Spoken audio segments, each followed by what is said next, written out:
It's day 2 of the Africa Energy Indaba, and it's underway in Cape Town. Role players in the energy space are meeting to discuss the continent's energy challenges. SABC News economics reporter Katlego Legodi has been bringing us coverage at the Indaba, and he joins us now. Good afternoon, Katlego. What do you have for us at this hour?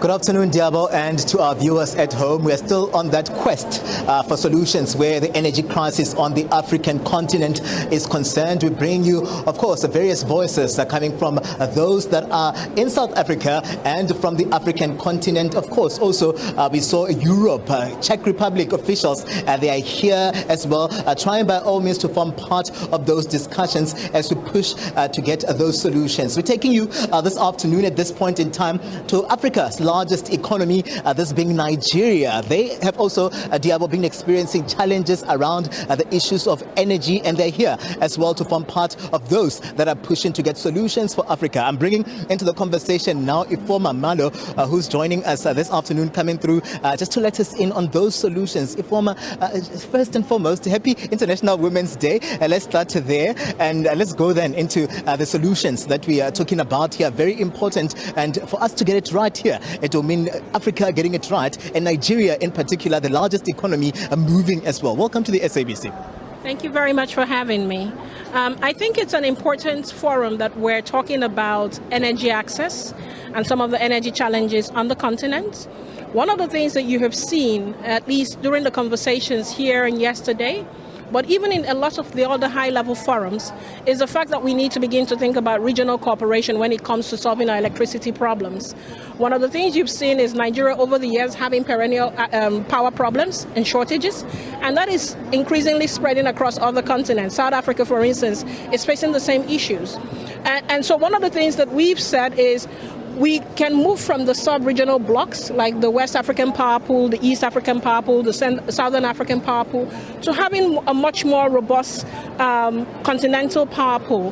One of the things that was launched yesterday was the continental plan for a single African market, electricity market. And I think that's good, because what that plan is saying is that we need to think cohesively around financing for infrastructure. We need to think about the energy transition and the debates that are going in, and beginning to align our energy systems for the sort of transition that we want to see Africa have, and that we need to think about jobs and growth.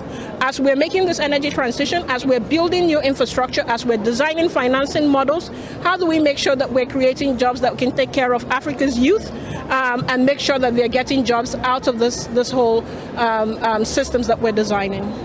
In Nigeria, I know very well that the economy has not been doing well, attributed really to the issue of the power crisis. What have you been doing to mitigate, leading to this Indaba? What solutions are you bringing that maybe we can copy as the African continent, we can copy Nigeria to say that this is a solution that would work? That's a very good question. The last couple of years, Nigeria has gone through several iterations of trying to solve its power issues. We first started by privatizing our power sector and removing a lot of the power assets from the hands of the government and making it more private sector driven. What that did by decentralizing our power industry was to attract a lot more foreign investments. Foreigners and people with money then thought to themselves that Nigeria was an investment destination. That didn't solve all our problems because of other things that I will go into as we talk. But then Nigeria then decided to build an integrated power plan, and also to do a lot around renewables. And what we did with that was to begin to say, how do we get power into the hands of rural and last mile communities and free a lot of that power for industries and for commercial purposes. And so you've seen that there's been a shift in the way that power distribution occurs. The other thing that has happened is that there's been a lot more incentives for state governments, or what you call municipal governments, to go do a lot of power drive, to take into account how to then bring people to come to their states or their regions to do power projects, with those municipal governments providing incentives like land, patient capital, and being the drivers around how to bankroll those projects through a PPP agreement. And we're seeing very well that at least those are being filtered here, they are being discussed here. But let's talk also about women, the role of women.